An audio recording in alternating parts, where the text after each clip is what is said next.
I'm Rockin Grandma, and welcome to another edition of Rockin Grandma's Classic Tales at the Pittsville Branch of the Wicomico County Public Library.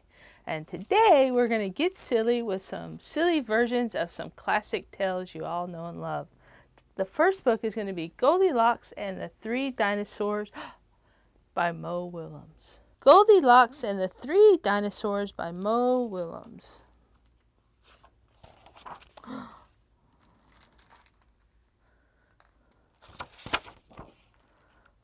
Once upon a time, there were three dinosaurs. Papa Dinosaur, Mama Dinosaur, and some other dinosaur who happened to be visiting from Norway.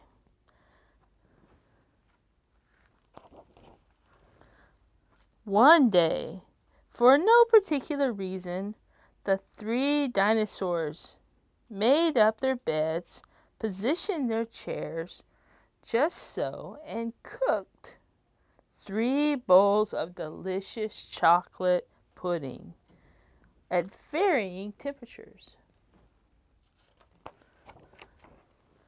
"Oh boy," said Papa Dinosaur in his loud, booming voice, "it is finally time to leave and go to the, someplace else." "Yes," continued Mama Dinosaur, "I sure hope no innocent little succulent child happens by our unlocked home while we are someplace else." "Ha ha ha! Herrscher! Herrscher!" Norwegian laughter. Then the other dinosaur made a loud noise that sounded like a big evil laugh, but was probably just a polite Norwegian expression. The three dinosaurs went off someplace else, and were definitely not hiding in the woods waiting for an unsuspecting kid to come by. Sure enough, 5 minutes later, a poorly supervised little girl named Goldilocks came traipsing along. Just then, the forest boomed with what could have been a dinosaur yelling, "Gotcha!" But I'm pretty sure that was just the wind. The loud noise was immediately followed by another loud noise that sounded kind of like, "Be patient, Papa Dinosaur, the trap is not yet sprung." But that could have been a rock falling or a squirrel. Either way, Goldilocks was not the type of little girl who listened to anyone or anything. For example, Goldilocks never listened to warnings about the dangers of barging into strange, enormous houses. So as soon as Goldilocks came across a strange, enormous house, she barged right in. Inside, Goldilocks immediately smelled the 3 bowls of delicious chocolate pudding. "Mmm," said Goldilocks, "that chocolate pudding smells delicious. If only I could get all the way up to the top of that counter." Then Goldilocks noticed a very tall ladder that just happened to be there and certainly wasn't left on purpose. Goldilocks climbed up the ladder and found herself face to face with 3 gigantic bowls of chocolate pudding. The first bowl of chocolate pudding was too hot, but Goldilocks ate it all anyway because, hey, it's chocolate pudding, right? The second bowl of chocolate pudding was too cold, but who cares about temperature when you've got a big bowl of chocolate pudding? Not her.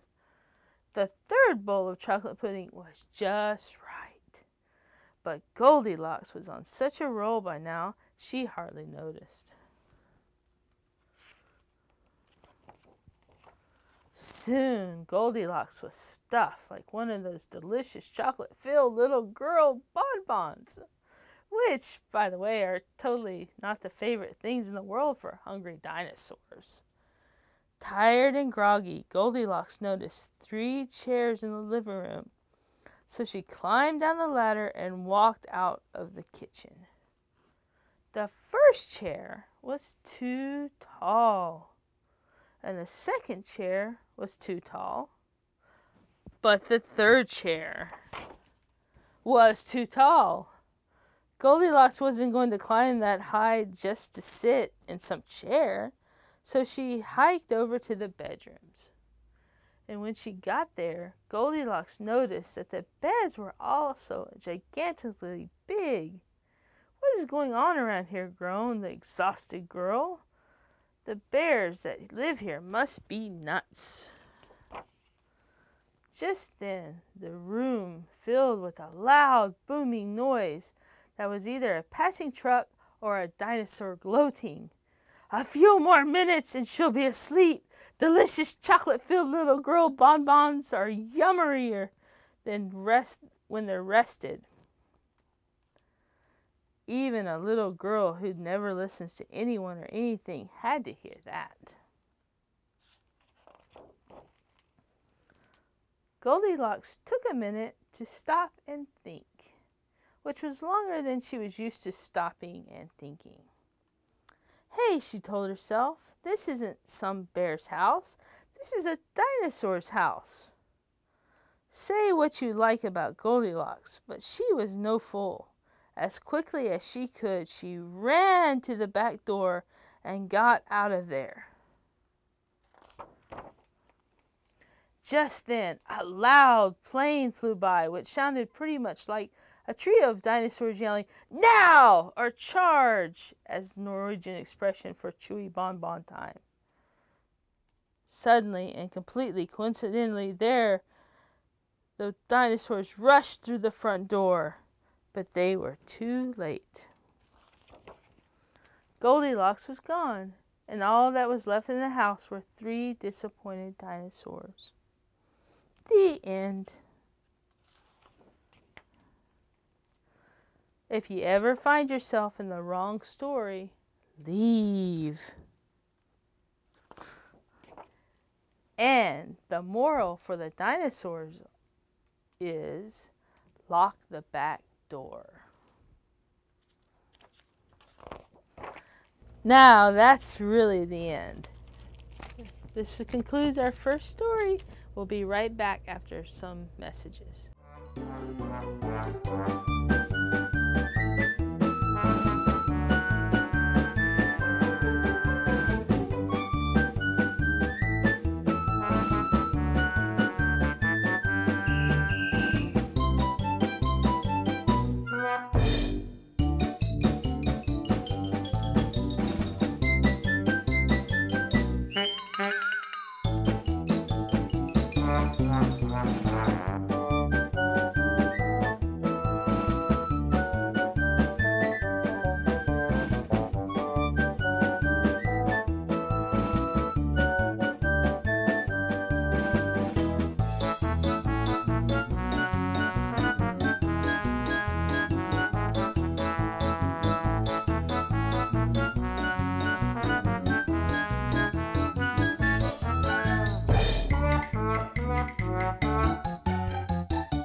Welcome back. Now we're going to read The Legend of Ninja Cowboy Bear by David Bruns and Hilary Lung. Once upon a time, there were 3 friends, a ninja, a cowboy, and a bear. They did everything together and enjoyed each other's company. One day, those differences came between them, and here's what happened. The ninja and the bear started to quarrel. The ninja thought he was better than the bear, and the bear disagreed. So they asked the cowboy to decide who was better. Unable to choose between his friends, the cowboy arranged a competition to see who could build the largest pile of rocks. So as you can see, the ninja started building his big pile of rocks. And the bear also started building a huge pile of rocks. Although the ninja tried his best, in the end this pile was much smaller than the bear's, so the bear boasted that he was unbeatable. The cowboy disagreed. He thought he could beat the bear, and they began to argue. So they asked the ninja to decide who was better. Unable to choose between his friends, the ninja created a competition to see who could pick the most raspberries. The bear picked raspberries, and the cowboy picked raspberries. Although the bear tried his best, he could not collect nearly as many raspberries as a cowboy, so the cowboy claimed that no one could beat him. The ninja disagreed, and another argument began. So they asked the bear to decide who was better. Unable to choose between his friends, the bear created a competition to see who could catch the most rabbits. So the cowboy tried to catch rabbits, and the ninja caught rabbits. And although the cowboy tried his best, he could not catch as many rabbits as the ninja. Afterwards, the three friends were confused. They still did not know who was the best. Frustrated, they parted ways. The ninja spent time in quiet meditation. The bear consulted with a wise old friend, and the cowboy took to the hills. And soon they each realized something very important. The ninja appreciated the bear's great strength. The bear wondered at the cowboy's precision and accuracy, and the cowboy was in awe of the ninja's agility. The ninja, the cowboy, and the bear recognized that no one had to be the best. They were each special and unique, just like you and me. The end. And we'll be right back after another break.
Welcome back. Our next book is 1, 2, 3, A Child's First Counting Book by Allison J.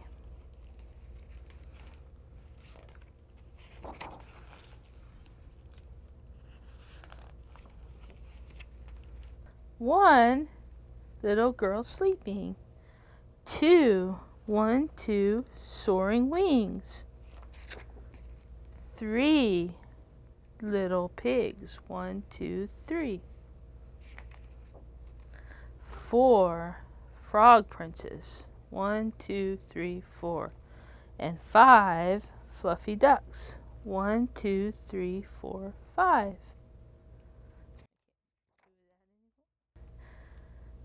6 gingerbread men. 1, 2, 3, 4, 5, 6. 7 magic beans. 1, 2, 3, 4, 5, 6, 7. 8 running rats. 1, 2, 3, 4, 5, 6, 7, 8. 9 golden eggs. 1, 2, 3, 4, 5, 6, 7, 8, 9. 10 sharp teeth. 1, 2, 3, 4, 5, 6, 7, 8, 9, 10. 9 perfect roses. 1, 2, 3, 4, 5, 6, 7, 8, 9. 8 fancy footmen. 1, 2, 3, 4, 5, 6, 7, 8. 7 marching dwarves. 1, 2, 3, 4, 5, 6, 7. 6 shiny sweets. 1, 2, 3, 4, 5, 6. 5 fluttering fairies. 1, 2, 3, 4, 5. 4 royal mattresses. 1, 2, 3, 4. 3 angry bears. 1, 2, 3. And 2 dancing shoes. 1, 2. 1 little girl waking. 1. And the end. We'll be right back after another break.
Welcome back. Our last book is Mind Your Manners, B.B. Wolf by Judy Sierra.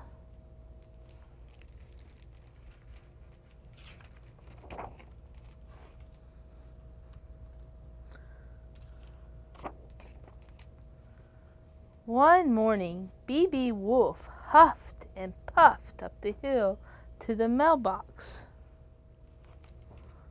"Bills, bills, bills," he growled.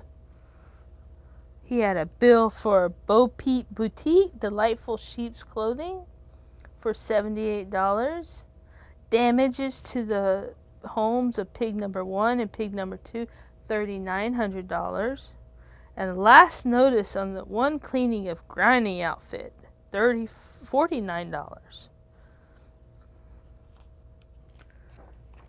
And something else. What was this in this mysterious envelope? "You're invited. Please come to the library. Tuesday at 3, we're having our annual storybook tea. Your special friend, Miss Wonderly." "Should I go?" B.B. Wolf asked his best friend. "I don't think I like tea." "You don't go to a tea for the tea," replied the crocodile. "You go to a tea for the cookies." "Cookies," murmured the B.B. Wolf longingly. "You'll have to behave yourself," the crocodile warned. B.B. Wolf chewed the end of his tail nervously. His friend consulted an etiquette book. "Sip your tea. Don't slurp," the crocodile read. "If you burp, say 'excuse me.'"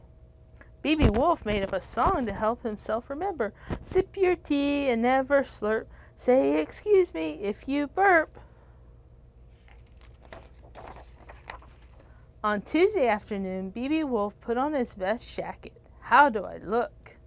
"Dashing," declared the croc. "Now smile, have a good time, and don't bite anyone." B.B. Wolf loped along the sidewalk, twirling his cane and singing, "Sip your tea, never slurp, say 'excuse me' if you burp, and have a lot of fun, but don't go biting anyone." B.B. Wolf took a deep breath and opened the library door. Everyone turned to look at him. He smiled nervously. "What a big smile you have!" exclaimed a girl in a red cape. "The better to greet you with, my dear," B.B. Wolf replied. B.B. Wolf was beginning to have fun. "How do you do, Mr. Wolf?" said a tall woman. "I am Miss Wonderly, the librarian. Would you like some tea?" "Yes, please," said B.B. Wolf, looking around for cookies. Miss Wonderly poured a cup of tea. Carefully, B.B. Wolf lifted the cup to his lips. Did he slurp? No, he sipped slowly and quietly, still looking around for cookies. And after his third cup of tea, B.B. Wolf's tummy felt funny and made a noise. Gurgle, gurgle. Bad luck. He'd forgotten what to say if he burped. B.B. Wolf bent over the library computer. E-T-I-Q-U-E-T-T-E.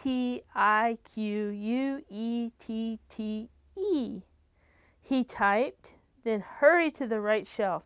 He grabbed a book and pawed through the pages, looking for the magic word.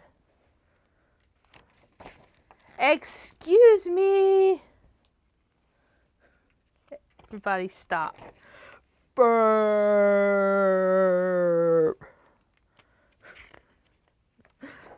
Rumble. The whole library shook. Books bounced, windows rattled, walls shook. "Run, run as fast as you can!" screamed the gingerbread boy. "Run right back here," called Miss Wonderly. "B.B. Wolf," giggled the three little pigs, "you almost blew down the library." "What good manners you have!" exclaimed Miss Wonderly. "Most people don't say 'excuse me' until after they burp." B.B. Wolf smiled from ear to ear. "Let the good times roll," he crooned. He strolled across the library and talked to everyone. "Looking good, gingerbread boy." B.B. Wolf slapped the little guy in the back. Did anyone ever tell you you smell delicious, just like a cookie? Cookie? Asked Miss Wonderly. She held out a tray of tiny gingerbread people. Dear me, no, gasped Bebe Wolf. I could never bite a cute little gingerbread boy. Mr. Wolf, exclaimed Miss Wonderly, you are so kind and sensitive. Storybooks don't do you justice. At 5 o'clock, Miss Wonderly slipped a paper bag into Bebe Wolf's paws. Enjoy these later, she said, and thank you for coming to the library. The children love reading about you. You're welcome, said Bebe Wolf. I'll drop by one day and tell you how these stories really happened. A happy old wolf loped home, munching cookies as he sang, even in a house of bricks, big bad wolves can learn new tricks. Sip your tea and never slurp. Say excuse me if you burp. Smile and have a lot of fun, but don't go biting anyone. The end. Thank you for joining me for another session of Rockin Grandma's Classic Tales at the Pittsville Branch of the Wacomico County Public Library. Hope to see you soon.